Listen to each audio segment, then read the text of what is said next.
Buen día, soy Eileen Masuchinis y voy a ser la moderadora de esta charla. Cualquier cosa, todas las dudas que tengan, escríbanla en el chat y cuando finalicemos la charla de nuestro disertante, las voy a leer para que las responda. Por favor, solicito que sigan con sus micrófonos apagados, ¿sí? La siguiente disertación es una mirada bioquímica en la actividad física. Cuando un individuo realiza un ejercicio, sufre un desgaste, poniendo en marcha mecanismos de adaptación que modificarán ciertos parámetros bioquímicos con potencial utilidad para la evaluación del esfuerzo realizado. Los marcadores más prácticos serán aquellos que puedan medirse rutinariamente en el laboratorio bioquímico y ofrecerse al equipo de salud del deportista.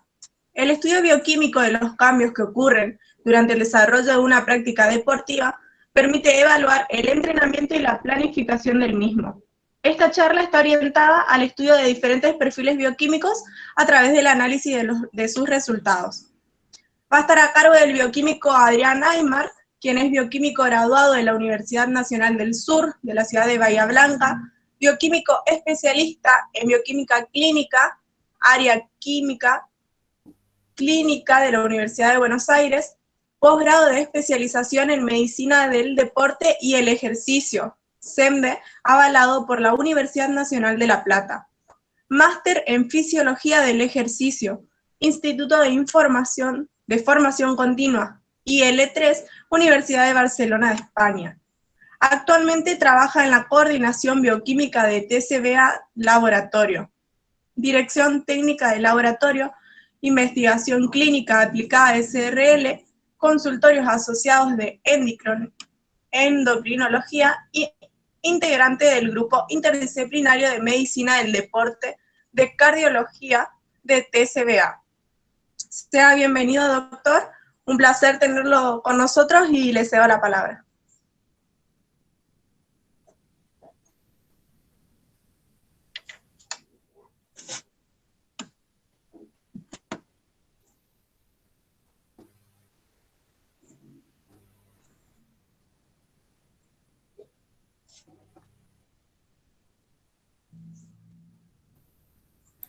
Tiene que tener la opción ahí abajo, doctor.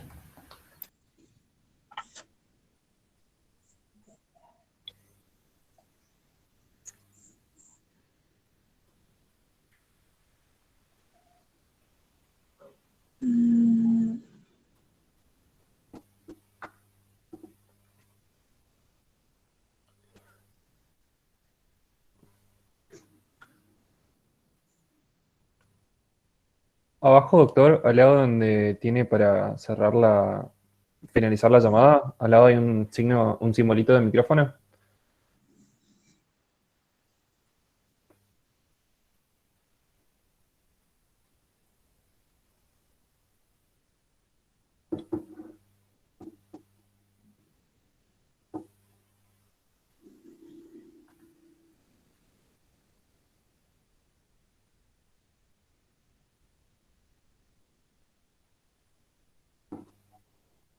Desde la cuenta que se creó, si no la charla, si le pueden habilitar el micrófono.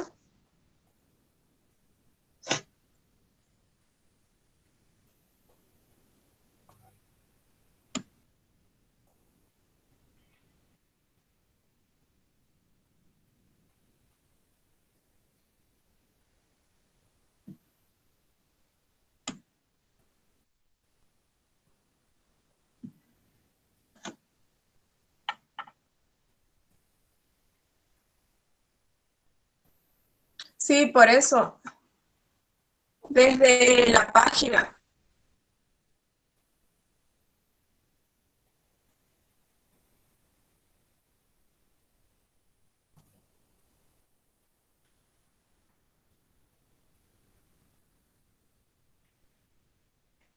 Lo que puede hacer, Adrián, puede ser que salga y vuelva a ingresar.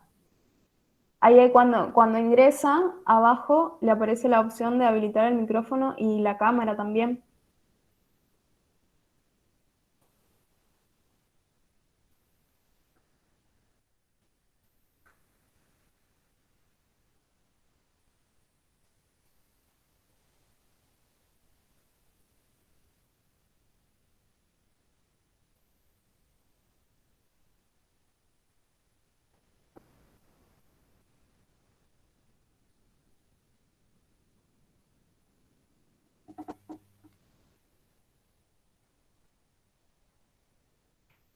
Bueno, esperen chicos, problemas técnicos.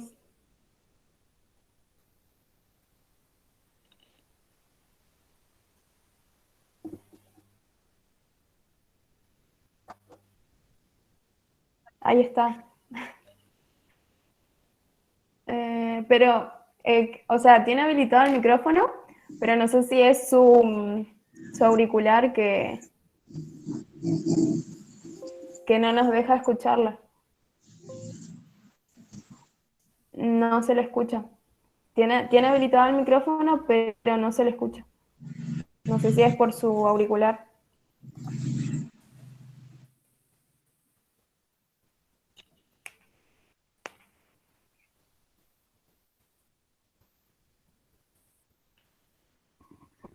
¿Ahora me escuchan? Sí, ahora sí. Bien. Bueno, Sí. perdón, No, no pasa nada. perdón, gracias. Me ayudó mi hijo, por suerte. Bueno, Ailén, gracias por la presentación. A usted. Para mí es un placer estar acá. Perdón, la presentación es presentar ahora, ¿no? Abajo a la derecha, para Sí, poner el sí. power. Sí, Bueno, sí.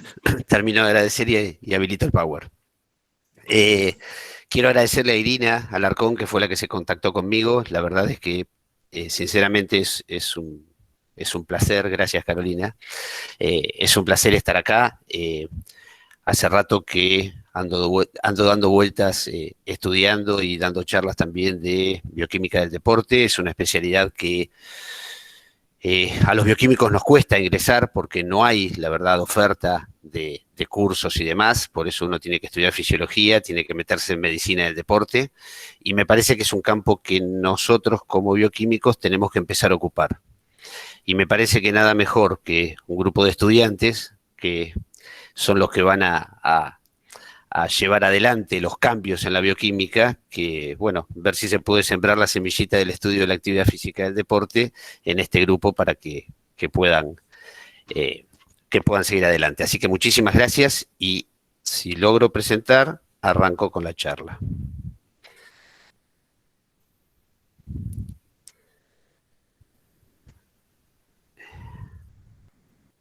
¿Ustedes la ven? No. Ahora. No, todavía no. Yo aprieto presentar y que tengo que apretar una ventana. Perdón, es la primera vez que Sí, manejo. sí. Sí, una vez que pone presentar pantalla, le va a aparecer en la pantalla su pantalla hasta ahora. Hace clic en esa y pone presentar esta. Cuando dice tu pantalla completa. Sí. Sí.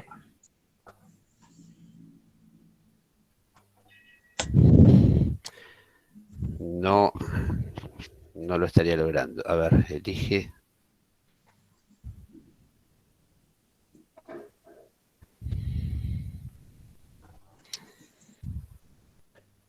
Tiene que apretar en presentar ahora. De ahí. Ahí está. Ahí está. A ver. ¿Y cómo hago para subir la pantalla del Power? Abajo aprieta en la barra de elementos. Ahí Sí. aprieta el power. ¿El Power? Sí, ¿Ahí lo y están viendo? Sí, ahí se lo está viendo. Sí. Bueno, perfecto. ¿Ahí se ve bien? Arrancamos. ¿Me están escuchando, no? Sí, sí, súper. Bueno, Sí, se bueno. ve bien. Bueno, buen mediodía a todos. Bueno, la idea es, como les decía, dar una mirada bioquímica a la actividad física. Cuando nosotros pensamos en medicina deportiva, sabemos que es una actividad multidisciplinaria que involucra justamente especialidades y disciplinas muy variadas, desde la cardiología, traumatología, pediatría, fisiología, psicología, neumonología. Yo soy un convencido de que la bioquímica tiene que estar presente y que esto se tiene que convertir en un eslabón más de lo que es la medicina deportiva. Cuando hablamos de medicina deportiva es el estudio de los deportistas o de aquellos individuos que a través de la actividad física, que realizan la actividad física y que necesitan ser cuidados de una manera especial. ¿Por qué? Porque la actividad física produce cambios que ahora vamos a ver. Lo primero me parece que tenemos que tener en claro son algunas definiciones. El Colegio Americano de Medicina del Deporte define la actividad física como cualquier conducta que consista en movimientos corporales y que tengan un gasto de energía. Esto es, actividad física hacemos constantemente. Actividades en la casa, actividades en el trabajo, subir una caja para acomodar algo, barrer, salir a hacer las compras. Eso implica actividad física. Pero vamos a hablar de ejercicio cuando la actividad física tenga una planificación, tenga un objetivo, básicamente. Uno sale a hacer ejercicio para lograr algo, esté estructurada, sea efectuada con un objetivo y con alguien que indique las pautas para poder cumplir ese objetivo. Y cuando hablamos de deporte, estamos hablando de actividades físicas en donde uno participa voluntariamente con un fin recreativo o competitivo, pero básicamente lo hace para competir y se ajusta a ciertas reglas que son conocidas por quienes la van a practicar y que incluso son, si uno las rompe, existe la posibilidad de que haya una sanción en función de eso. Entonces el deporte es una actividad física que está estructurada con reglas que hay que cumplir. Y cuando hablamos de deporte, podemos clasificar los deportes de innumerables maneras. A mí, desde el punto de vista de la bioquímica y de la utilización de energía, me parece que la manera más adecuada es clasificar los deportes como cíclicos y acíclicos. Sobre todo por la forma en que utilizan los sistemas energéticos, que me parece que la energía es el nexo que une a la bioquímica con la actividad física. Un deporte cíclico va a ser un deporte que realice movimientos repetitivos, por ejemplo, bicicleta, una carrera, la natación. Cada movimiento que sigue al anterior está predeterminado, no es un deporte de situación, como sí los deportes acíclicos, que tienen un estrés metabólico más complicado, donde la situación es la que produce el tipo de movimiento que se va a realizar. Uno tiene un rival y ese rival lo condiciona para el movimiento posterior. Esta clasificación marca que la utilización de los sistemas energéticos, que es muy complejo, va a ser diferente según los deportes. Y cuando hablamos de sistemas energéticos y de generación de energía, tenemos que saber que la moneda energética de nuestro organismo es el ATP, que es el adenosín-trifosfato, que tiene 3 fósforos de alta carga energética. Cuando el ATP cede el fósforo al sitio de contracción, se produce el movimiento. Y el problema del ATP es que tiene una concentración muy baja en el músculo, no se acumula, tiene una concentración muy baja, con lo que, entre comillas, ¿no?, se gasta rápidamente. Una simple contracción de medio segundo gasta el ATP que nosotros tenemos. Por lo tanto, la maquinaria bioquímica lo que tiene que hacer, esa maravillosa red de vías metabólicas, lo que hace constantemente cuando uno realiza una actividad física es resintetizar el ATP para que se vaya reponiendo a medida que se va gastando. Este ciclo ATP-ADP clásico, donde el ATP cede el fosfato para producir el movimiento en este caso, y lo transforma en ADP, para que después ese ADP reciba nuevamente un fosfato de alta energía y se vuelva a convertir en ATP, este ciclo tiene que ser constante durante la actividad física. ¿Y qué es lo que ocurre? Se provee de diferentes sustratos, que son las formas reales de almacenamiento de energía y que ingresan por la dieta, y que a través de distintas vías llegan a la generación y resíntesis de este ATP. Ellos son las fosfocreatinas, los hidratos de carbono, las grasas y eventualmente, si fuera necesario, las proteínas. Tenemos que pensar en los sistemas energéticos como una unidad fragmentada. Esto es, un proceso integral que responde a la actividad física, que responde a todas las situaciones de la vida, pero que tiene que responder de otra manera en la actividad física. Como una unidad, es único el sistema energético, pero que tiene 3 fragmentos que van a actuar, ahora vamos a ver rápidamente, de acuerdo a las exigencias que produzca el ejercicio. Lo que tenemos que tener en claro es que si pasamos de un periodo, de una situación de reposo a una situación de actividad, la demanda de energía que necesita la célula, que nos requiere el organismo, es muy, muy superior a la del reposo, unas 150 veces. Y si pensamos en actividades explosivas como una carrera de 100 metros, cuando Usain Bolt se está preparando y después que sale como disparado hacia la meta, la demanda energética puede cambiar hasta 1000 veces el valor. Entonces el organismo tiene que responder rápidamente a eso. Para hacer un ejemplo de cómo funcionarían los sistemas energéticos, nosotros sabemos que son tres.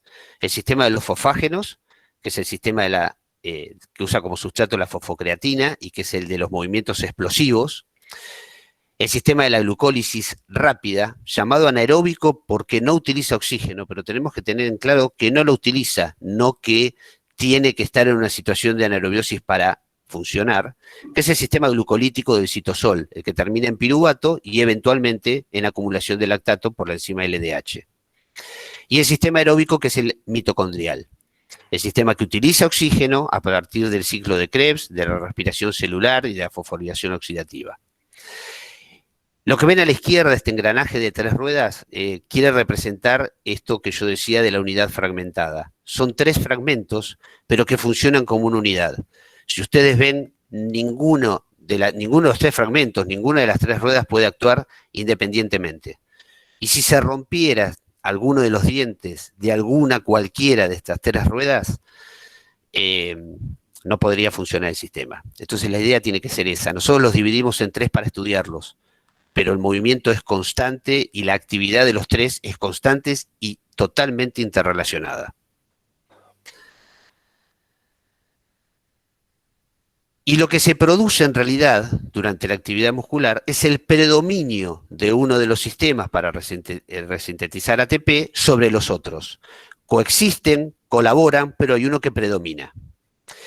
Y ese predominio va a depender de distintos factores y distintos patrones de actividad para que sea uno u otro el que predomine.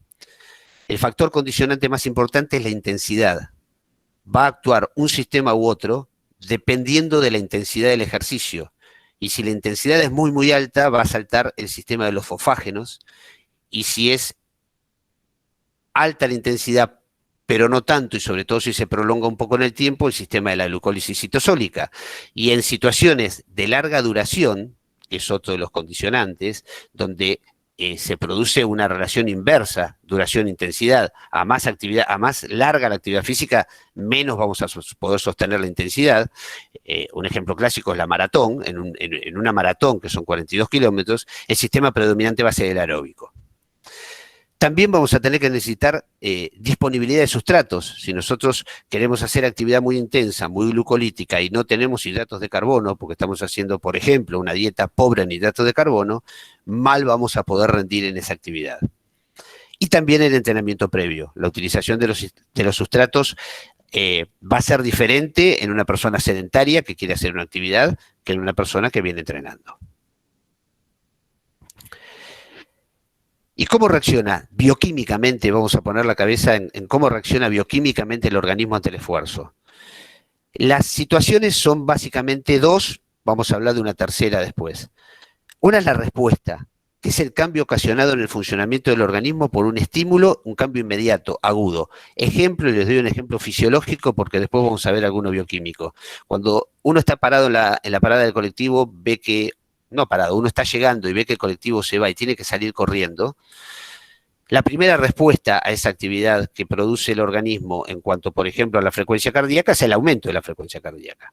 Eso es una respuesta. Una adaptación es una respuesta, pero a largo plazo. Es decir, la sucesión de esfuerzos, la sucesión de respuestas que da el organismo produce una adaptación que mejora la condición ante un nuevo esfuerzo. Y acá podemos dando el mismo ejemplo. Si yo salgo a correr todos los días, mi frecuencia cardíaca como respuesta se va a elevar, pero menos que si no lo hago, menos que si estoy mal entrenado. E incluso la frecuencia cardíaca basal de los deportistas suele ser menor, porque hay una eficiencia y una adaptación a través de la realización de deportes. A muchísimo más largo plazo, existen adaptaciones que se pueden incorporar dentro del rasgo genético y que hacen distintivos a ciertos individuos, como un proceso de selección genética, de selección de fisonomía. Por ejemplo, sabemos que los que ganan las maratones tienen una genética, tienen una fisonomía diferente que el que gana los 100 metros llanos. Y eso tiene que ver con una adaptación a muy largo plazo a través de los siglos, podríamos decir. ¿Y qué pasa con la bioquímica y estas adaptaciones? Nosotros desde el laboratorio, desde la bioquímica, sabemos que hay parámetros bioquímicos que se modifican con la actividad y que los podemos medir. A mí me gusta dividirlos en dos grandes grupos. Algunos son parámetros bioquímicos a los cuales la actividad física produce estas adaptaciones y producen cambios. Por ejemplo, el perfil lipídico mejora con la actividad física. Pero aparte hay biomarcadores, y un biomarcador mide de manera objetiva un proceso bioquímico que se está desarrollando. Ese biomarcador nos puede indicar de manera muy clara cómo es que estamos entrenando, qué cambios hay que hacer. Por ejemplo, el lactato es un biomarcador que nos marca pautas de entrenamiento y que se utiliza mucho en la actividad deportiva. Por lo tanto, desde la bioquímica vamos a tener respuestas para dar, no solo al deportista que compite para poder planificar su entrenamiento, sino también al que hace actividad física para estar mejor y poder indicarle a partir de ciertos parámetros bioquímicos cómo mejora su salud. Lo importante para el bioquímico, en el análisis de los parámetros que se modifican por la actividad física, es contestarse o cuestionarse, más que contestarse, ciertas preguntas. Nosotros tenemos que entender qué es lo que tenemos que medir, en qué momento, con qué frecuencia se tiene que hacer la medición y el tipo de muestra que debe utilizarse. Y esto es bien bioquímico. El bioquímico debe estar preparado para poder entender un análisis de un deportista, que no será el mismo que un análisis de los que habitualmente recibimos en el laboratorio de personas que no hacen actividad física de manera regular. Y en cuanto al tipo de muestras, nosotros podemos medir en sangre entera, podemos medir en suero, podemos medir en orina. Hay mediciones en saliva, en sudor y hasta podemos hacer mediciones en cabello que nos pueden marcar ciertas pautas para colaborar dentro de la medicina del deporte, para hacer un engranaje más. El estudio de estos cambios bioquímicos, y les confieso que podría estar toda la tarde hablando de esto, pero traté de hacer un resumen que me permita entrar en horario. A mí me gusta dividirlo en perfiles, porque me parece que para hacer una explicación global, uno puede hablar de las modificaciones de los perfiles hematológicos, del perfil metabólico, del perfil electrolítico, endocrinológico y fundamentalmente del perfil muscular. Es el músculo que hace la actividad física y el que produce, digamos, mayor información. El análisis de estos perfiles nos van a hacer entender mejor cuáles son las adaptaciones que la actividad física produce en el organismo y que lo preparan para poder seguir haciendo actividad física y para mejorar su salud. Porque está claro que la actividad física es salud, ¿no? Si se hace en las condiciones adecuadas. ¿Qué pasa con el perfil hematológico? Y acá está el ejemplo de la respuesta y la adaptación. La actividad física, con cierta intensidad, con cierta periodicidad, produce en el organismo y en el perfil hematológico una respuesta que se da básicamente por la pérdida de líquido que produce esa adaptación, la deshidratación. Eso produce una disminución del volumen plasmático y un aumento del hematocrito, una leucocitosis, sobre todo a expensas de la neutrofilia. Esto como respuesta, como situación inmediata. Pero la adaptación real, que es la del entrenamiento a largo plazo, la de repetir estímulos para producir adaptaciones, es la inversa justamente. Es un aumento del volumen plasmático y una disminución del hematocrito y la hemoglobina por hemodilución. Esto se llama habitualmente anemia o pseudoanemia del deportista. Para mí es una mala definición. No es una anemia. el deportista tiene un hematocrito y una hemoglobina dentro de los valores de referencia, y sobre todo aquellos que hacen actividades de tipo aeróbica, un poquitito más abajo. Esto no implica que esté anémico. Esto es una respuesta para que cuando haga una nueva actividad, un nuevo estímulo y pierda líquido, esté compensando esa hemodilución. Por lo que no nos confundamos y pensemos en una anemia. Lo que sí tenemos que tener en cuenta cuando se evalúa a un deportista es que si hay otros componentes que afecten a ese deportista con disminución de componentes patológicos, una anemia asociada, una ferropénica, una talasemia, estos pocos puntos que baja por la adaptación a la actividad física podrían influir y podrían sumar a esa anemia. Para demostrar esto, nosotros en su momento presentamos en Cubra, en un congreso bioquímico, un trabajo donde medimos los valores del perfil hematológico en jugadoras de hockey, de elite, y los comparamos con una media control. La única diferencia entre los dos grupos, en cuanto a edad, en cuanto a índices antropométricos y demás, era que uno hacía actividad física de elite y el otro no. Y lo que vimos es que había diferencias significativas en el hematocrito y en la hemoglobina, a causa de la hemodilución. ¿Y cómo nos damos cuenta que es por la hemodilución? Entre otras cosas, podemos verificar que la LDH no está aumentada, o la bilirrubina no está aumentada, o la aptoglobina no está modificada, para decir que no hay hemólisis. Y por otro lado, los índices hematimétricos, que son la forma y la concentración de hemoglobina de los eritrocitos, si ustedes se fijan, no tienen diferencias significativas. Y lo que está marcado en rojo son índices hematimétricos reticulocitarios, que es un paso anterior y que no todos los equipos automatizados lo miden. Nosotros tenemos la suerte de poder medirlos, y que si no están variados, no nos está hablando de una anemia ferropénica, por ejemplo. Es un marcador precoz de anemia ferropénica que estos índices estén alterados. Por lo tanto, nosotros podemos inducir que la anemia es dilucional. En cuanto a los glóbulos blancos, la actividad física va a aumentar los glóbulos blancos a expensas de ese pool marginal que se libera ante cualquier situación de estrés. La actividad física, sobre todo la muy intensa o la de muy larga duración, por eso está el ejemplo acá de los keniatas corriendo una maratón, moviliza ese pool y hace que aumenten mucho los glóbulos blancos, ¿sí? Mucho es 3, 4, 5 veces su valor. Y esto se da a expensas de la adrenalina en unos primeros momentos, y en el largo plazo, después de la 1, 2 o 3 horas de carrera, a expensas del cortisol.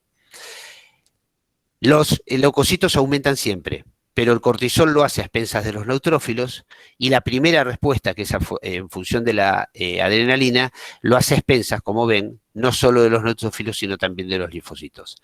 Por lo tanto, midiendo al final de una maratón, vamos a encontrar leucocitosis y neutrofilia. ¿Qué pasa con el perfil metabólico?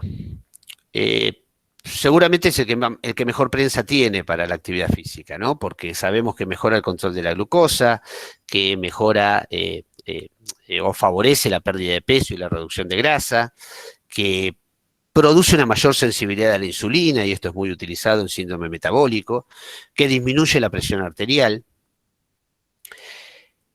Dentro de los parámetros bioquímicos que podemos medir están el colesterol total, los triglicéridos, el HDL colesterol, el LDL colesterol, el no HDL colesterol, que es un marcador hoy muy utilizado en cardiología como predictor de riesgo coronario, y las apolipoproteínas ApoA y ApoB.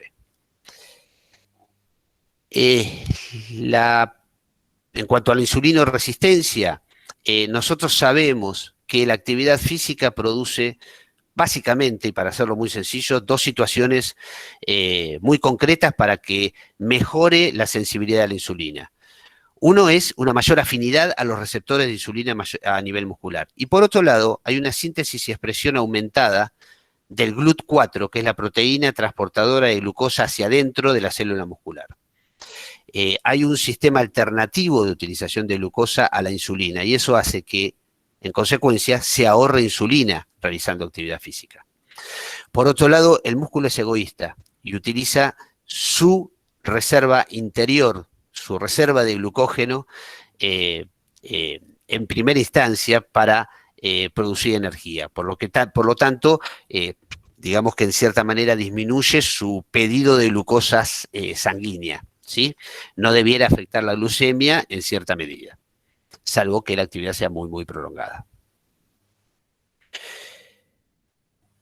Acá les voy a mostrar un ejemplo que también marca dos extremos. Deportistas de alto rendimiento, en este caso son mujeres que juegan al hockey, esto lo presentamos en el Congreso de SAEM, que es la Sociedad Argentina de Endocrinología y Metabolismo, y un grupo de no entrenadas.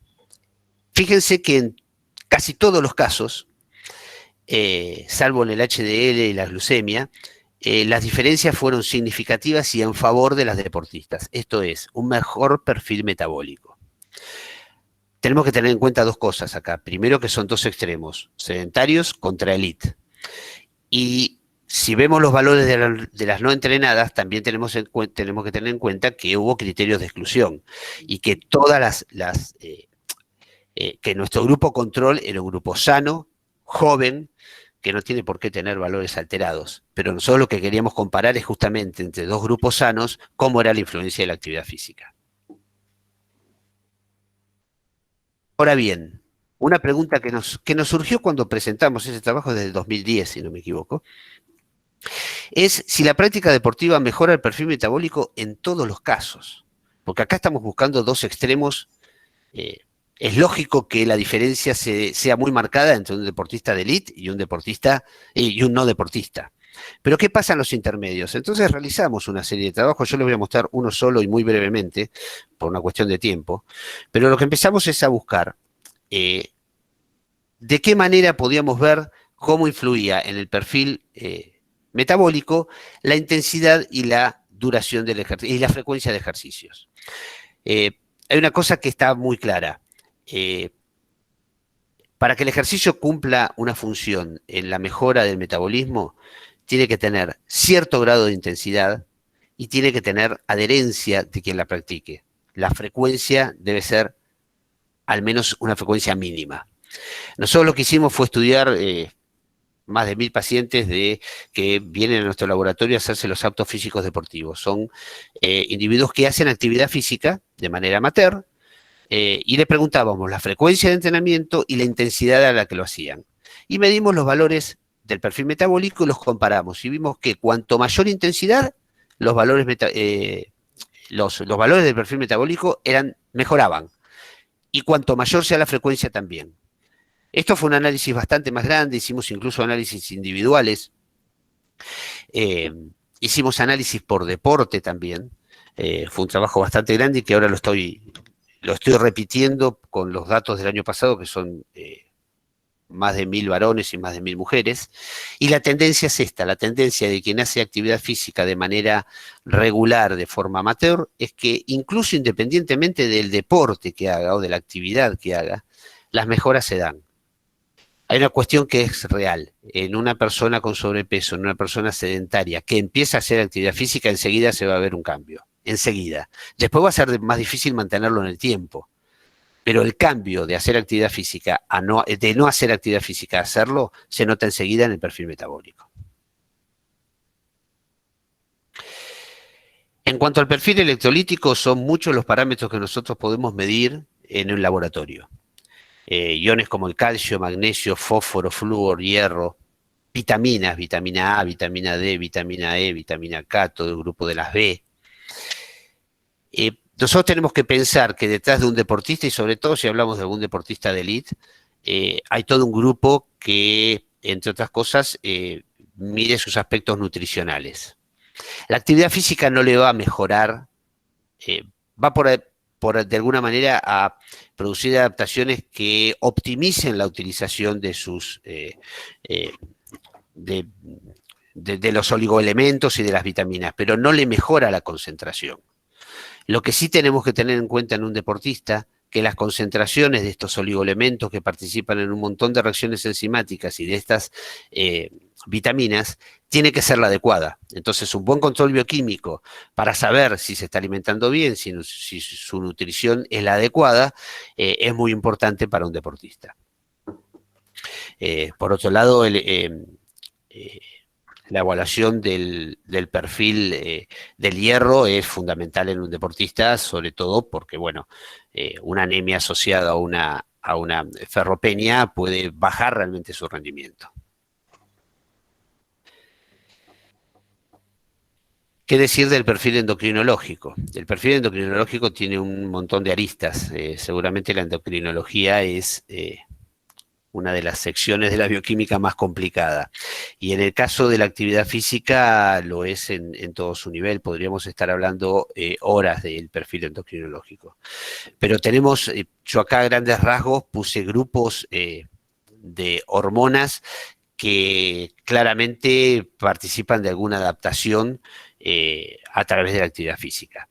Se regula la acción hidromineral y en este caso se tiene muy en cuenta el tema de la hidratación y está muy afectado la hemodilución de la que hablamos en el párrafo del perfil hematológico. La adaptación que produce una hemodilución a través de la actividad física se da a través de todo el sistema renina-aldosterona-angiotensina. Lo que modifica de alguna manera de una cuestión, un reordenamiento de los líquidos corporales como para estar preparados para una nueva actividad. En las hormonas del eje hipotalámico hipofisario anterior, podemos nombrar la hormona de crecimiento y su efector, la IGF-1, que es la que va a actuar para la hipertrofia, para la reconstitución de tejidos, para la recuperación de lesiones.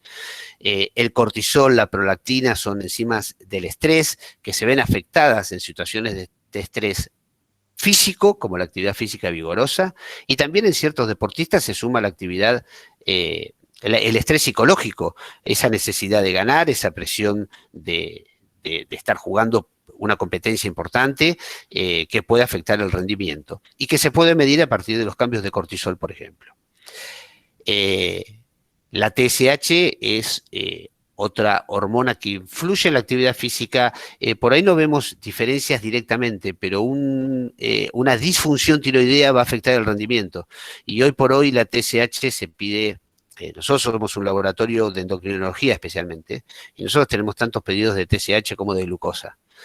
Hoy es prácticamente una medición de screening, justamente porque trae muchos problemas, sobre todo aquellos que tienen alteraciones subclínicas, pero que las pueden seguir desarrollando, y en un deportista es importante saber cuál es su perfil tiroideo para poder corregirlo a tiempo. Por supuesto que las hormonas pancreáticas y del metabolismo de la glucosa van a tener una acción importante a través de la actividad física. Las hormonas sexuales también, sobre todo en mujeres, donde el periodo puede influir en su rendimiento. Y hablando de la testosterona, hay una relación entre el cortisol y la testosterona, que ahora vamos a ver, que es un buen indicador de la carga de entrenamiento. Hay otras hormonas que también podemos medir, la leptina es relacionada con el metabolismo lipídico y los opiáceos, que son los que nos producen esa hermosa sensación de placer cuando uno empieza a hacer actividad física. ¿Tenemos dentro de la endocrinología biomarcadores? Pues yo creo que podemos definir como biomarcadores deportivos o para la actividad física, la adrenalina y noradrenalina, que es la madre de las hormonas, de los mediadores químicos cuando uno empieza a hacer actividad física. Cuando uno se pone en movimiento, es la adrenalina y la noradrenalina las que actúan. Son las que van a inmediatamente poner en acción todos los mecanismos de respuesta y de adaptación. El cortisol como un marcador de estrés y aparte un marcador de catabolismo. La testosterona como un marcador de anabolismo, y hay un índice testosterona-cortisol que de alguna manera quiere reflejar esta relación entre el catabolismo y el anabolismo que produce el desgaste de la actividad física, que es un índice que se utiliza como marcador de ciertas situaciones de fatiga crónica, acompañado de otros índices. No es un índice que por sí solo pueda determinar algo, pero acompañado de una serie de Se habla de síndrome de sobreentrenamiento, que es la fatiga crónica producida por un exceso de entrenamiento en ciertos deportistas. Y al ser un síndrome hay un montón de signos y síntomas que lo ponen de manifiesto. Uno de ellos es la medición del índice de testosterona-cortisol. A mi gusto, este índice debería medirse no de manera absoluta, como algunos lo miden, es decir, con una sola medición, sino a lo largo de un periodo de entrenamiento, para ver cómo varía. Si este índice disminuye, es decir, fíjense que es testosterona sobre cortisol, es decir, que aumenta el cortisol en desmedro de la testosterona o baja la testosterona en desmedro, haciendo más fuerte la acción del cortisol, tenemos que pensar que ese individuo está seguramente perdiendo parte de su rendimiento por un proceso de fatiga crónica. Y la IGF-1 es un marcador importante de remodelación muscular, de formación de recuperación y de hipertrofia también. Por último, tenemos que ver el perfil enzimático muscular. El que hace actividad física es todo el organismo, pero la actividad se produce a partir de la contracción muscular y lo que se produce en el músculo se repercute a todo el organismo. Y tenemos ciertas enzimas que participan en ciertas reacciones claves, que son las que nos van a marcar si la carga de actividad, nos van a marcar la carga de entrenamiento que estamos teniendo, la carga de actividad, si no es excesiva. La más importante seguramente es la creatinquinasa, es la CK, pero también podemos observar cómo varían la LDH, las actividades de la LDH, de la AST, que se conoce como TGO más comúnmente, de ALT, que se conoce como TGP más comúnmente, y la aldolasa, que es una enzima más específicamente muscular y relacionada con ciertas patologías, pero que también sufre alteraciones con actividades físicas vigorosas. La CK es, la creatinquinasa es la enzima que transforma a la fosfocreatina en creatina y que reconstituye después a la creatina en fosfocreatina. Es la reacción fundamental del sistema de los fosfágenos. Por lo tanto, en ejercicios explosivos, la creatinquinasa va a estar funcionando de manera intensa. Indica un grado de adaptación metabólico al músculo esquelético, su medición en sangre, porque se libera creatinquinasa a la sangre y medimos su actividad. Indica el grado de adaptación metabólica del músculo esquelético. El aumento de su actividad presenta un pico a las pocas horas y puede, generalmente en 48 o 72 horas, haciendo reposo, es decir, cortando el estímulo, volver a sus valores de referencia. Pero lo importante es que la actividad de la creatinquinasa, que tiene 3 isoenzimas que se denominan como BB, MB y MM. BB es de brain, cerebro, se encuentra predominantemente en tejido cerebral y en pulmones. MB es la cardíaca, la que uno mide habitualmente para como marcador de infarto de miocardio. Y la MM es la muscular. El aumento se da a partir de la MM, de la muscular. Prácticamente el 90 o casi el 100% de la actividad plasmática de la CK es a expensas de esta. Y entonces cuando hay actividad física se eleva generalmente a expensas de esta, de la MM, que es la que medimos como CK total. Justamente porque es prácticamente la totalidad. Y su aumento se va a dar por ciertas situaciones que produce el entrenamiento. Por la cantidad de músculos implicados en el ejercicio, va a haber más actividad si se utiliza todo el cuerpo para hacer actividad. Se da porque hay un aumento de la permeabilidad de la membrana muscular y eso hace que la enzima a través de la actividad física se libere. Esto es un proceso fisiológico, pero aparte va acompañado de pequeñas rupturas, micro rupturas de las fibras musculares que produce el ejercicio. El músculo se mueve, es utilizado, es exigido y hay pequeñas rupturas y por lo tanto la creatinquinasa se libera al torrente sanguíneo. La actividad física es también un proceso inflamatorio y eso colabora a la liberación. El exceso de entrenamiento va a dar, por supuesto, una mayor actividad. La mala recuperación, es decir, la sucesión de entrenamientos sin una recuperación en el medio adecuada, también va a producir aumentos de CK. Hay aspectos nutricionales como el déficit de alimentación con carbohidratos que también favorecen, y si hubiera asociado una infección viral, también puede estar exacerbada esta actividad. Esto es simplemente para que vean un ejemplo, son fotografías. Fíjense a la izquierda, ahí donde dice sarcómero, esto es un músculo normal, sano. Fíjense que la estructura está conservada. En el músculo injuriado, después de una actividad física vigorosa, vemos que las estructuras se deforman, se pierde esa uniformidad que hay sobre la izquierda. Y yendo básicamente a un punto en especial y ampliando la imagen, vemos que se producen estas micro rupturas que son imperceptibles, que por ahí causan dolor al otro día, pero que se recuperan después rápidamente con el reposo, pero que son los canales abiertos para que se libere la enzima a la sangre.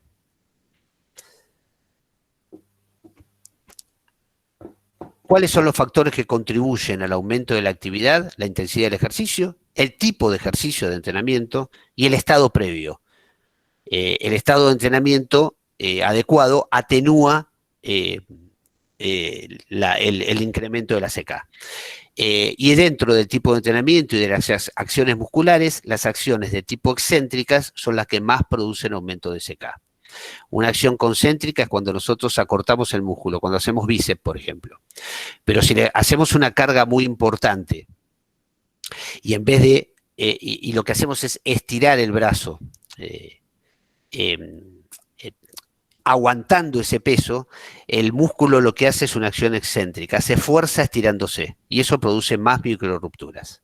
Un ejemplo claro es, por ejemplo, correr cuesta abajo, donde uno parece que se facilita la acción de correr, pero está continuamente frenando y haciendo fuerza con los músculos que se están estirando y no que se están contrayendo. Aparte, hay un factor individual, y esto es para todos. Cada deportista es un individuo, y a cada uno hay que prestarle la atención individual correspondiente. No hay reglas generales.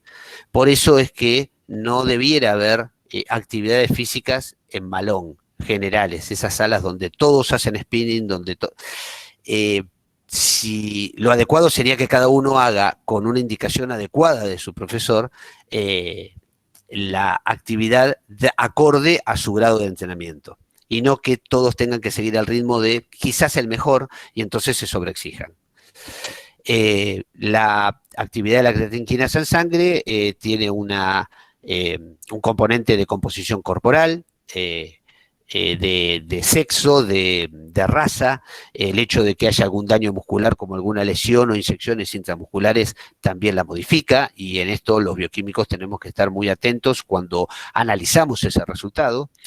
Y medicamentos como los AINES, los analgésicos no esteroideos y fundamentalmente las estatinas. Las estatinas son medicamentos para el control del colesterol, atorvastatina, rosuvastatina, quizás alguno de sus padres lo toman ya habitualmente y por eso conocen el nombre comercial. Producen en algunos casos, en unos porcentaje bajo de casos, pueden producir miopatías y aumento de la CK. Se mide la acción de la estatina, la acción contraproducente, digamos, de la estatina se mide a través de la CK. Cuando uno se hace un control justamente por un tratamiento contra el colesterol tomando estatinas, lo que hace es medirse el colesterol, a ver si está haciendo efecto la estatina, y medir la CK a ver si no está produciendo algún daño. Bueno, en estos casos hay que tener especial cuidado, justamente porque no debemos confundir la medicación con la actividad física, porque sabemos que la creatinina en deportistas o en quien hace actividad física, la creatina quinasa se modifica hasta ciertos valores, y eso es fisiológico. Y vamos a tener personas que hacen actividad física, que vienen del gimnasio a sacarse sangre al otro día, porque no cumplen el preanalítico que nosotros deberíamos indicarle, que es 48 horas sin hacer actividad física antes de sacarse sangre, y te están tomando estatinas y hacen actividad física, y uno no sabe hasta dónde es función de uno u otro componente el aumento de la actividad de la CK. Entonces, la pregunta es, ¿hasta qué valor de CK se puede considerar fisiológico y hasta qué valor se puede considerar peligroso? En deportistas, la CK aumenta entre 2 a 3 veces desde el punto de vista, y lo podemos considerar fisiológico, ¿sí? Ahora, si bien no hay estudios que correlacionen la CK, el aumento de la CK, con lesiones musculares posteriores, esto es, tiene la CK muy aumentada, sigue entrenando, se va a lesionar, se va a desgarrar, si bien no hay estudios claros que lo relacionen, sí los hay donde sabemos que con un nivel promedio de entre 2 y 3 veces fisiológico, no se ha demostrado ocurrencia de lesiones. Pero hay indicios en ciertos trabajos que estiman que para valores muy elevados, la posibilidad de que haya un riesgo relativo de lesión es alta. Por lo tanto, nosotros como bioquímicos tenemos que alertar de ciertos valores a quienes controlan a los deportistas cuando estas enzimas pasan de cierto valor. Si nosotros tenemos en cuenta que de acuerdo al método, pero más o menos estamos entre 250, 270 el valor de referencia de la CK, nosotros hicimos un estudio y yo particularmente considero que un valor de 1000 unidades por litro es un valor de alerta y un valor más alto es un valor de alarma. Otra enzima asociada es la lactato deshidrogenasa. La lactato deshidrogenasa presenta incrementos después de entrenamientos de corta duración y alta intensidad. Es la que transforma el piruvato en lactato, por lo tanto va a ser consecuencia su elevación de una actividad glucolítica. Se ha descrito las fibras rápidas de tipo 2. Las fibras, nosotros en el músculo existen varios tipos de fibra, pero básicamente las podemos relacionar entre rápidas y lentas. Las lentas tienen más mitocondrias. Las rápidas hacen un ejercicio más explosivo, más glucolítico. Por eso es que decimos que predominan en las fibras de tipo 2. Y la adaptación del entrenamiento es una disminución en su respuesta. Esta enzima es tiene menos sensibilidad en la respuesta a la actividad física que la CK. La CK se eleva enseguida con la actividad física, pero valores muy altos de CK se ven acompañados con valores de LDH alterados también. Y lo mismo ocurre con las transaminasas. Acá el punto es poder diferenciar si el aumento de estas transaminasas es hepático, porque son las dos enzimas claves del hepatograma, ¿sí?, para la medición del daño hepático, o si están alteradas porque hubo una actividad física intensa, y en este caso tendremos que asociarla a la CK, a la LDH o algún otro factor que podamos indagar en el paciente. Se dan en deportes especialmente de resistencia, de larga duración, y la que más aumenta es la AST porque es más ubicua. La ALT o TGP se encuentra más interna en el músculo y por eso su liberación es menos intensa. El aumento se da principalmente por la ruptura de fibras musculares. Tiene que ser el entrenamiento muy intenso como para producir un aumento de estas dos por causa del entrenamiento.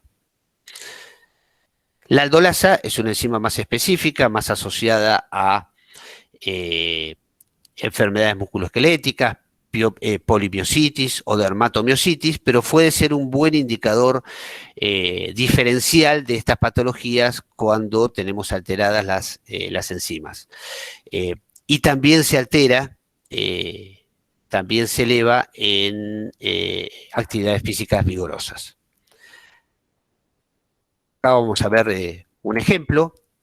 Nosotros en algún momento evaluamos un equipo de primera división de la Liga Profesional de Fútbol, acá de Argentina. Fíjense que acá en el cuadro tienen los valores de referencia que nosotros utilizamos para esa medición. Y en este cuadro tienen los valores de cada uno de los jugadores. Tenemos la de los jugadores, todos jóvenes obviamente, y si ustedes ven el cuadro, aunque sea rápidamente, van a ver que los valores de CK son los que más se ven alterados y los demás acompañan a esta medición. Pero a mí me interesa marcarle dos situaciones. Acá tenemos uno que tiene 1200 casi de CK y otro que tiene 2200. Esto es un signo de alerta. Hay que alertar.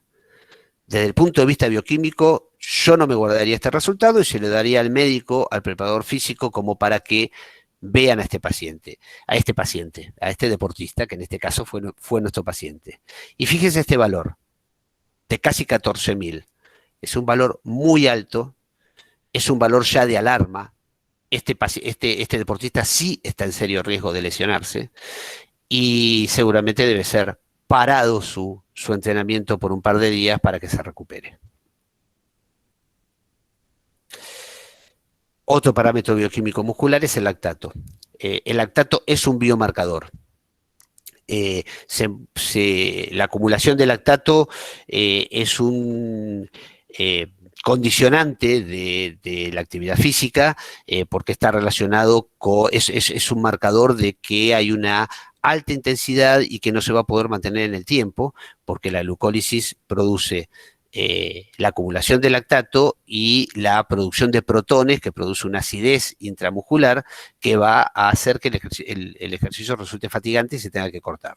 Entonces, muchos entrenadores, ayudados por un fisiólogo, y acá deberíamos estar nosotros los bioquímicos, miden lactato intra-entrenamiento para poder realizar entrenamientos adecuados que permitan tolerar y disminuir esa acumulación de lactato.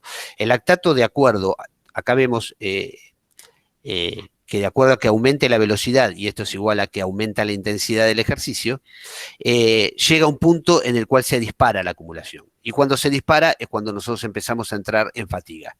Entonces, prolongar este tiempo o prolongar la misma intensidad a lo largo de más tiempo es lo que buscan los entrenadores. Y la medición de lactato resulta fundamental. Y generalmente se hace con estos tipos de aparatitos de point of care.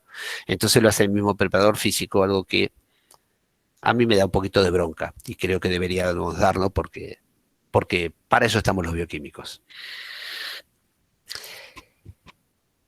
Un poquito para cerrar y para terminar, tenemos que tener en claro entonces que la evaluación de diferentes parámetros bioquímicos en la planificación del entrenamiento, así como en el cuidado del deportista, brinda información muy valiosa, ya sea para planificar o corregir entrenamientos y también para mejorar la calidad de la vida de la gente. Yo siempre digo que cuando alguien hace actividad física lo hace con un propósito, o el de divertirse o el de mejorar su condición de salud.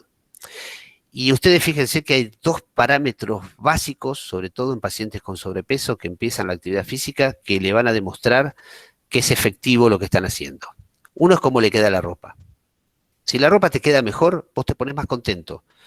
Y el otro parámetro es un parámetro bioquímico. Si mejora tu insulina, si mejora tu glucosa, si mejora tu hemoglobina glicosilada, tu perfil metabólico, vas a tener un parámetro objetivo que te diga está bien lo que estás haciendo. Y eso te va a entusiasmar. Mucho más que cualquier palabra de un médico. Tenemos que sí tener en cuenta que no existe un único marcador bioquímico que pueda definir un estado del deportista. Es siempre un análisis conjunto, interdisciplinario y multidisciplinario que permite obtener los mejores rendimientos para el deportista y la mejor evaluación para una mejora en la calidad de vida del deportista, tanto que compite como el amateur que lo hace por divertirse. Espero haber sido claro. Disculpen los inconvenientes del principio. Ahí tienen mi mail por cualquier consulta. Vuelvo a agradecer esta participación, esta invitación. Y bueno, muchísimas gracias por la atención. Si tienen alguna pregunta, estoy a disposición. Espero poder salir de la pantalla y volver al original. Muchas gracias.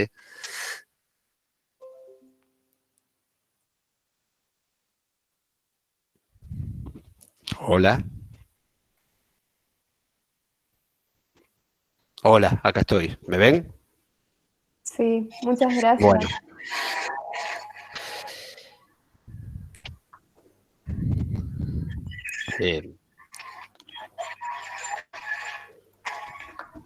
Bueno, si tienen alguna pregunta estoy a disposición. Fui por ahí un poquito rápido porque por dos razones. Primero, porque me parece que el tema da para mucho más. Y segundo, porque si yo me embalo, yo sé que me paso de tiempo porque la bioquímica y la actividad física son dos pasiones muy importantes en mi vida, que están muy relacionadas y realmente me apasiona cuando hablo. Entonces, bueno, espero haber sido claro a pesar de haber tratado de apurarme. Doctora, ahí hay una Sí. pregunta en el chat. Sí, lo de la frecuencia. Maximiliano dice, ¿cuál sería la frecuencia Sí. mínima en la que se debería practicar la actividad física para estar saludables? ¿Y qué importancia química tiene el elongamiento en esto de la actividad física? A ver, vamos por parte.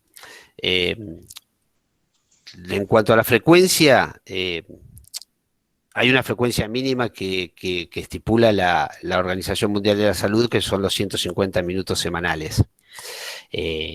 Mínimo 30 minutos, al menos 5 días a la semana, o en una frecuencia de 3 días de la semana, hacer 45 minutos. Yo siempre digo lo mismo, cuanto más frecuencia se pueda dar, mejor, siempre manteniendo los tiempos de descanso. Yo creo que 3 veces por semana es una frecuencia mínima aceptable. No necesitas estar 2 horas entrenando, sino entre 30 minutos y 45 minutos te puede dar un estado saludable. También depende de cuál es tu estado inicial. Y en eso también es muy importante elegir el tipo de actividad física que vas a hacer. Si personas que entrenan habitualmente, pues tendrán que hacerlo con más frecuencia. Y personas sedentarias, siempre es bueno empezar. Lo ideal serían 3 veces por semana y completar, sí, 150 minutos semanales sería lo ideal. En cuanto a la otra pregunta era el ejercicio de elongación. No es una pregunta muy bioquímica, pero siempre favorece la elongación, sobre todo para facilitar la continuidad en el ejercicio, no generar contracturas, generar un bienestar muscular también en los días posteriores a la actividad física. Buen día, doctor. Le comento Buen día. que también estamos desde una segunda sala, que por razones de que por ahí no nos deja ingresar a tanta gente, estamos también en la otra. Le quería comunicar también el agradecimiento de varios de los chicos que están en la otra sala. Iván González pregunta, ¿qué relación tiene el hipotiroidismo con el perfil lipídico y principalmente con el índice de OMA? Y una vez medido el hipotiroidismo, ¿mejora los perfiles y el índice? Bueno, no es una pregunta muy relacionada con la actividad física. Sí, Te lo debería... ¿Cómo? No, que le comunico la pregunta que habían hecho. No, está bien. A ver, por ahí es una pregunta más para un endocrinólogo. Hay una relación entre el perfil tiroideo y toda la condición metabólica, que las hormonas tiroideas actúan sobre el metabolismo claramente. En un deportista a mí me parece importante la medición del perfil tiroideo, porque seguramente tanto el hipo como el hiper le va a causar problemas en su rendimiento. Me parece que meternos en la relación interhormonal sería muy complicado. Seguramente un perfil tiroideo normal actúa sobre el metabolismo de la glucosa y mejora la sensibilidad a la insulina. De hecho, es una de las... el perfil tiroideo es uno de los parámetros que se miden con el sobrepeso, porque hay una relación estrecha. No sé si estoy contestando a tu pregunta, pero en cuanto a la actividad física, a mí lo que más me interesa del perfil tiroideo es que se pueda medir precozmente cualquier alteración para poder corregirla. Está. Muchas gracias, doctor. No, por favor.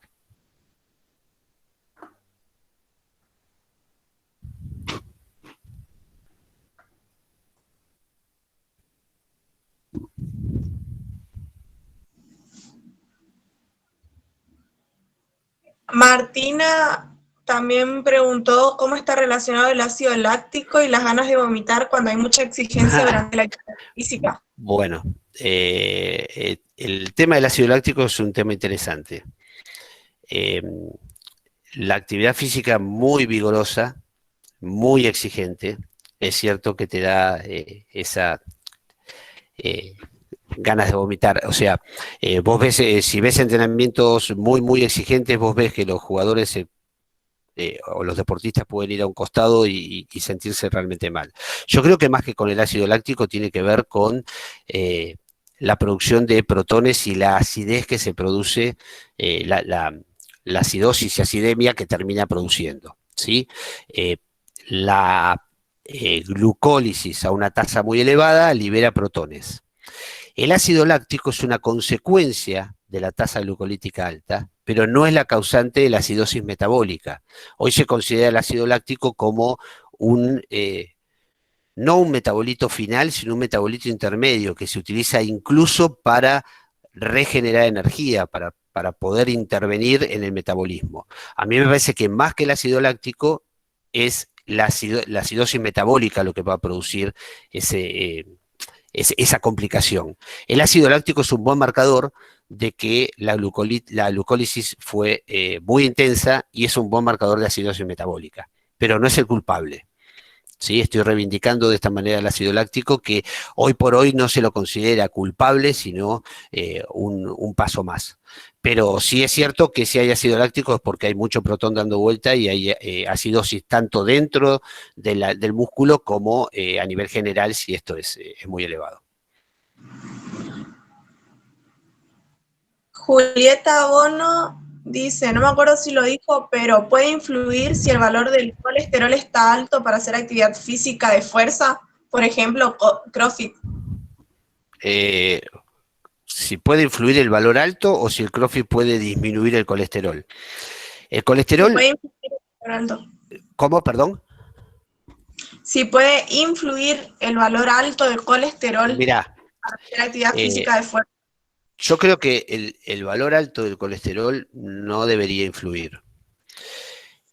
Hay que ver cuál es ese valor y hay que ver las condiciones generales. El CrossFit es un ejercicio muy intenso y que exige mucho el organismo. Si ese colesterol va acompañado con disfunciones en las arterias, con algún grado de aterosclerosis, yo lo pensaría, pero no por el valor solamente del colesterol. De hecho, yo tengo colesterol alto, estoy medicado con estatinas y hago boxeo habitualmente, que no es CrossFit, pero tiene muchos ejercicios del CrossFit y no me modifica para nada. No sé si es esa la pregunta. Yo creo que más que un valor puntual bioquímico hay que ver el contexto, ¿sí? El colesterol tampoco se modifica de manera sustantiva con la actividad física, porque tiene otros componentes aparte, no solo la dieta, sino componentes genéticos y de herencia que hacen que a veces no se modifique tan fácilmente como los triglicéridos, por ejemplo. Una persona con triglicéridos altos hace actividad física y enseguida los baja. Yo hace 53 años que hago actividad física prácticamente todos los días y mi colesterol sigue siendo alto si no tomo la torvastatina. Preguntaron también si afecta a los parámetros de una persona deportiva si ella es vegetariana. Los parámetros que pueden estar afectados van a tener que ver con la nutrición, no importa si es vegetariana o no. Hoy hablaban, yo me enganché sobre el final de la charla anterior y estaban hablando de metabolismo de hierro y de la posibilidad de incorporación de hierro en veganos, ¿no? Yo creo que si la alimentación vegetariana o vegana está bien equilibrada y están con todos los suplementos, porque muchas veces lo que tiene que hacer el deportista es suplementarse adecuados, no debería influir. Seguramente va a ser más difícil que si incorporara proteínas de otra naturaleza, pero no lo inhabilita para nada. Tiene que estar bien controlado, simplemente. Ahí. Aquí tengo otra pregunta de la otra sala. ¿Cómo? Perdón. Tengo otra pregunta aquí de la Sí. otra sala. Mariela Caramelo consulta, ¿la sensibilidad a la insulina también se ve aumentada cuando con la insulina, por ejemplo, se le administra a los diabéticos tipo 1 insulino dependientes? La actividad física lo que hace es mejorar la utilización de la insulina, porque utiliza otros mecanismos diferentes de la insulina para incorporar glucosa en el músculo cuando la necesite. Por lo tanto, la actividad física es recomendada para los diabéticos. El tema del diabético tipo 1 es que tiene que estar muy controlado y sus niveles de glucosa durante la actividad física, antes de la actividad, durante y después, tiene que tener un control muy estricto. Pero la actividad física básicamente mejora la sensibilidad en todos los pacientes. Dependerá después de cada paciente que la influencia sea mayor o menor. Estos son individuales las respuestas, pero en general sí.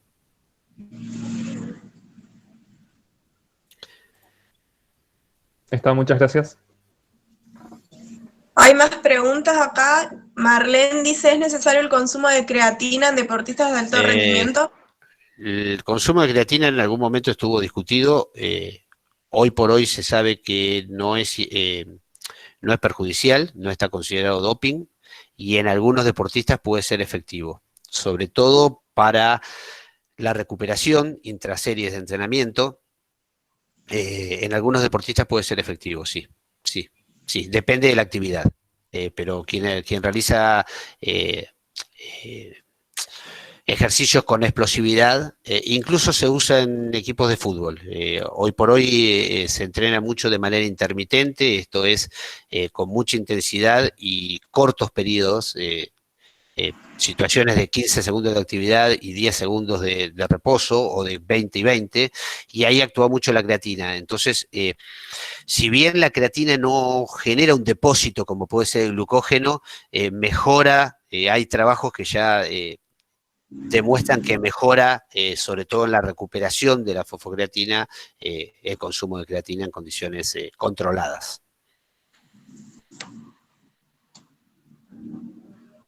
Bien. Hay otra pregunta también que dice, ¿qué opina usted de las personas que incorporan hormonas esteroides acompañadas con actividad física? Que es doping, y yo no lo recomendaría. Sí, Bien. sí, así, claramente, no vale la pena discutir demasiado. No, y aparte tiene muchos efectos secundarios perjudiciales. La mayoría no lo hacen de una manera con un médico adecuado, entonces, allá de que para algunos deportes por ahí consideran que necesidad de hipertrofia para generar más fuerza,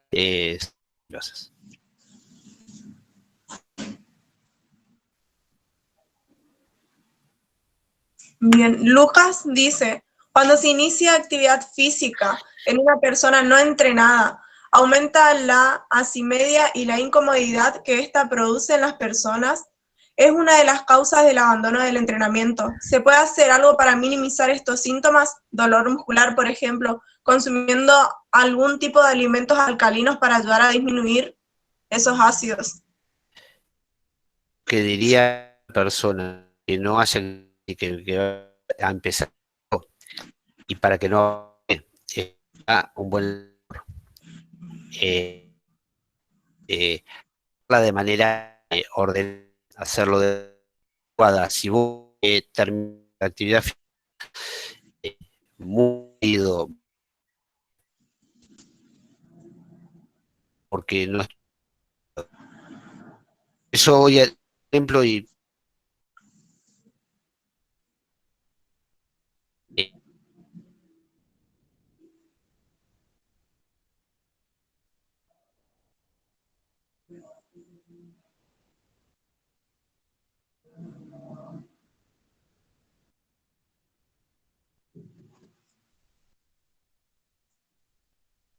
no sé.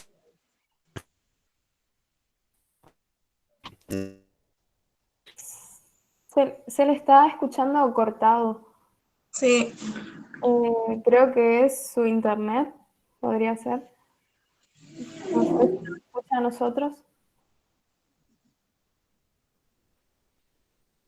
Creo que es el internet del doctor porque a mí también se me cortaba. Sí, a ver si vuelve.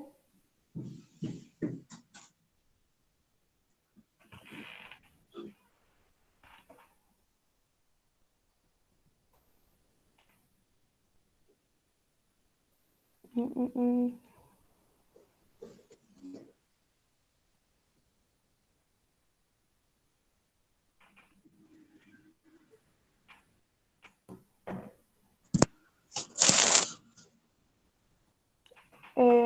¿Nos escucha?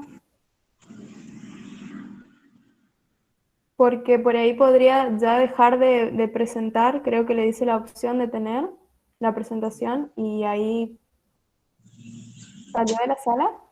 O... Sí, ahí No, se dejó de a ver si ok. se conecta de vuelta. sí, compartir y se fue.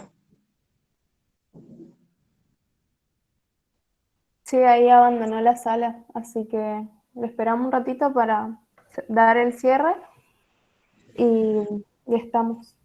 Bueno, mientras vuelve, les quiero pedir disculpas por los problemas que tuvimos. Hola, ¿me escuchan? Ahí volvió. Perdón, se me conectó Bien, internet. Se me había Bien. cortado justo, sí, perdón. Sí, sí, No no sé en pasa dónde nada. estamos.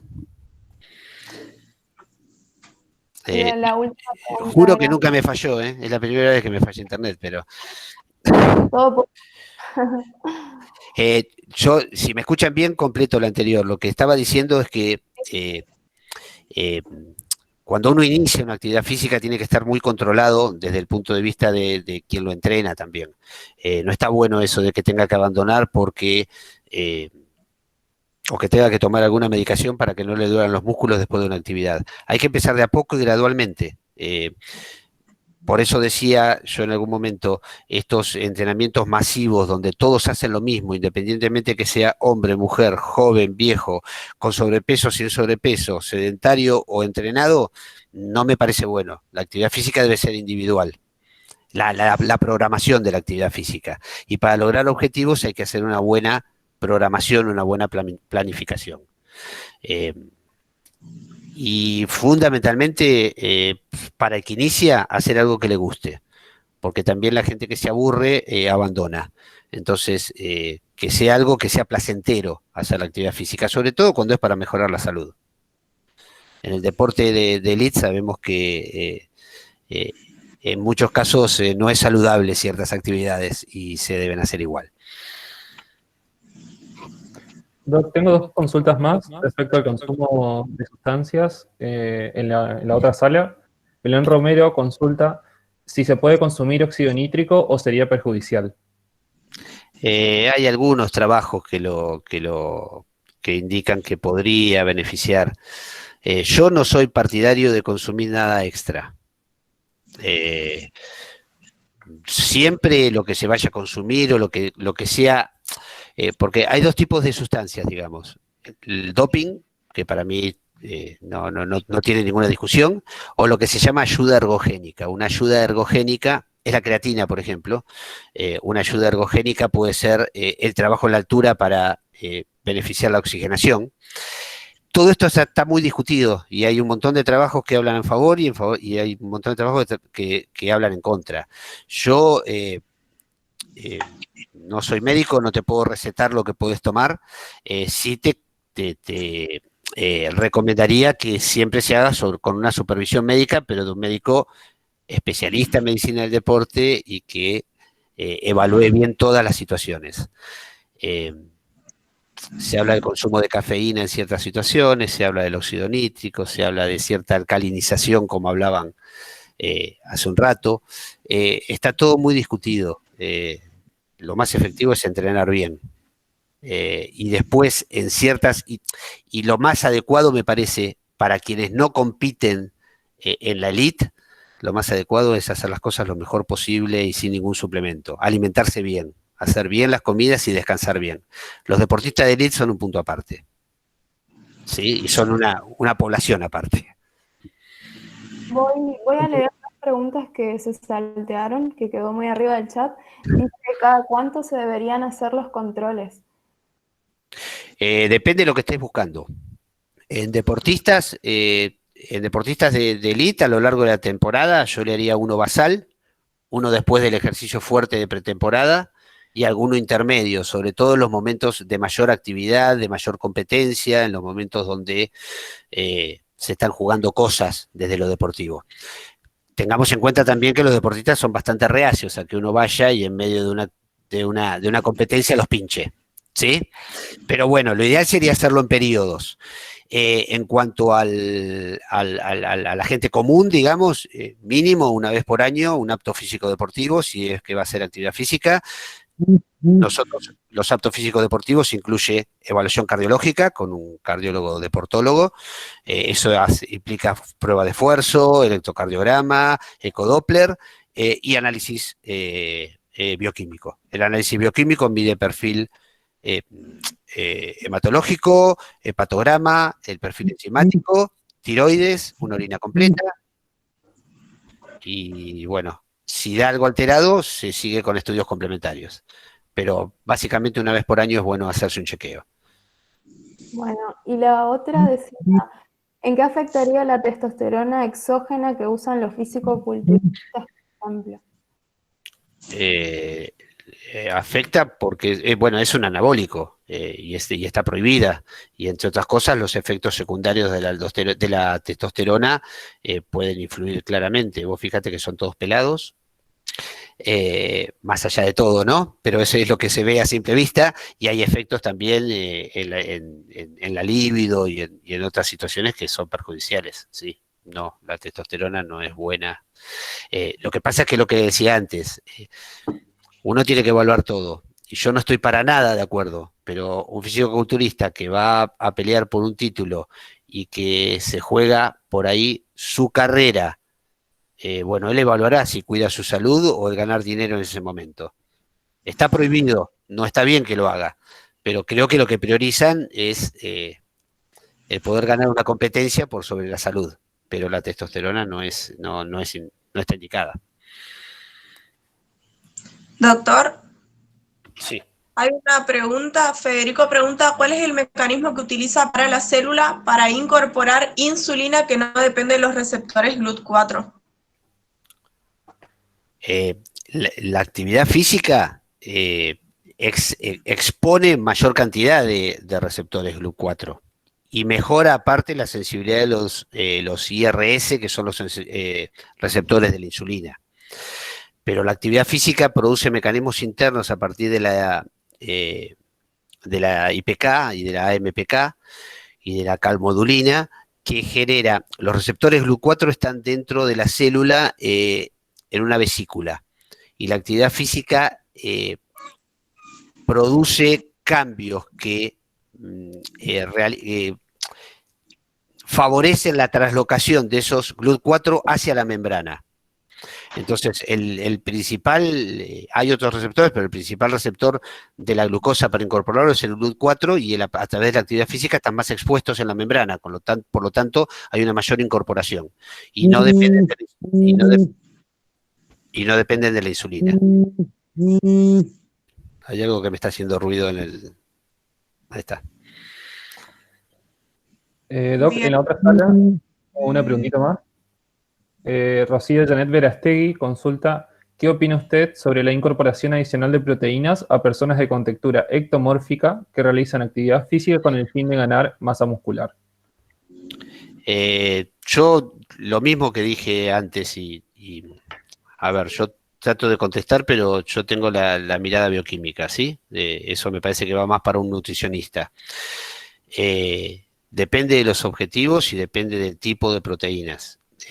Para una persona que necesita ganar masa muscular, seguramente un buen nutricionista le podrá recetar o indicar el consumo de proteínas extras. En cuanto a todo lo que tenga que ver nutricional, en cuanto a todo lo que tenga que ver en el aspecto nutricional del deportista, hay una pregunta que uno se tiene que hacer, es si ese deportista y para el tipo de deporte que hace necesita un suplemento a partir de valores normales de ciertos, como hablábamos hoy, de los oligoelementos, de las vitaminas, en este caso de las proteínas. Seguramente si lo que necesita es ganar masa muscular, tendrá que tener un suplemento de proteínas. Deberá estar supervisado por un médico y por un nutricionista, pero seguramente es probable que se lo indiquen. Bien, muchas gracias, doctor. creo que se leyeron todas las preguntas, ¿verdad? Bueno, yo les agradezco mucho. Nosotros le queremos agradecer también a usted porque esto es algo novedoso y muy interesante, estuvo muy linda la charla. Bueno, muchas gracias. Yo creo que es un lugar que tenemos que ocupar. Bueno, Irina, que fue la que me contactó, lo hizo a través de un curso que estamos haciendo nosotros ahora de posgrado en la UBA. Una de las cosas que más nos comunicaron quienes los estaban haciendo, y son en su mayoría bioquímicos, pero está abierto a otros profesionales, es la ausencia de cursos de este tipo, la ausencia de charlas que puedan hablar de la bioquímica del deporte. Hablar de sistemas energéticos, hablar de ciertos parámetros que se pueden medir, hablar del papel del laboratorio. Y creo que eso es un poquito culpa nuestra también, que no nos metemos. No hay yo mismo tuve que buscar otras aristas para estudiar porque no tengo un bioquímico, y son pocos los bioquímicos que están en un plantel de fútbol, en un plantel de básquet, de lo que fuera. Entonces, creo que es un lugar para ganar. Y me parece que nada mejor que sembrar esa inquietud acá, en un grupo como ustedes, que les queda mucho camino por recorrer, y que bueno, el que le guste, métale para adelante. Hay manera, y hay que meterse, de a poquito hay que meterse. Muchas gracias. Muchas gracias a Y ustedes. las puertas abiertas para SOCEP cuando desea. Si quiere venir para Corrientes, sería un gusto. Pues cuando nos dejen, sería un placer. Bueno. Así que bueno, muchas gracias. Tienen mi mail, vos tenés mi mail, los podés entregar, cualquier duda que tengan, a disposición. ¿Sí? Bueno, muchas Muchísimas gracias. gracias. Chao, gracias. Gracias. Chicos, no se vayan todavía, les voy a decir unas cositas